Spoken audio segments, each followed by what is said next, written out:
ದಯಾ ಅವ್ರೆ, ನಮ್ಮ ಶಶಿ ಅವರು ತುಂಬಾ ತಲೆ ಕೆಡ್ಸ್ಕೊಂಡವ್ರೆ ಅಂತ ಅನಿಸ್ತಾ ಇಲ್ವಾ? ಸ್ವಾಮಿ. ನಂದ್ ಬಿಡ್ರು, ಅವಾಗ್ ನೋಡ್ರೆ ಆ ತರ ಎಲ್ಲಾ ವಿಡಿಯೋ ಮಾಡ್ತಾ ಇದ್ರಿ. ಯಪ್ಪ, ಇವಾಗ ನೋಡ್ರಿ ಈ ತರ ಎಲ್ಲಾ ಮರ್ಯಾದೆ ಕೊಟ್ಟು ಮಾತಾಡ್ತಾ ಇದೀರಲ್ರು. ಏನ್ರು ನೀವು? ಅಕಟ ಆ ಜನ್ಮದಲ್ಲಿ ಹಾಗೆಲ್ಲ ಮಾತಾಡುತ್ತಿದ್ದೇವೆ.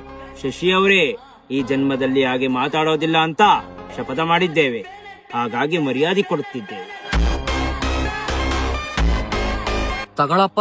ಲೋ, ಏನ್ ನನ್ ಮಕ್ಳು ನೀವು ಜನ್ಮನೇ ಚೇಂಜ್ ಮಾಡ್ಬಿಟ್ರೇನೋ? ಲೋ, ನೀವು ಸಾಮಾನ್ಯದವ್ರಲ್ಲ ಕಣೋ, ಅಸಾಮಾನ್ಯದವ್ರು. ಶಶಿ ಅವರೇ, ನಾವು ಸತ್ಯವನ್ನೇ ಹೇಳುತ್ತೇವೆ. ಸತ್ಯವನ್ನು ಬಿಟ್ಟು ಬೇರೇನು ಹೇಳೋದಿಲ್ಲ.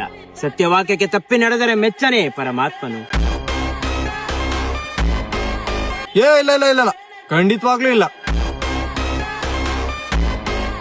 ಆದ್ರೂ ಒಂದ್ ಮಾತು ಹೇಳ್ತೀನಿ ಶಶಿ ಅವರೇ, ನೀವ್ ಅನ್ಕೊಂಡ್ರು ಅಂತ ವ್ಯಕ್ತಿ ನಾನವನಲ್ಲ.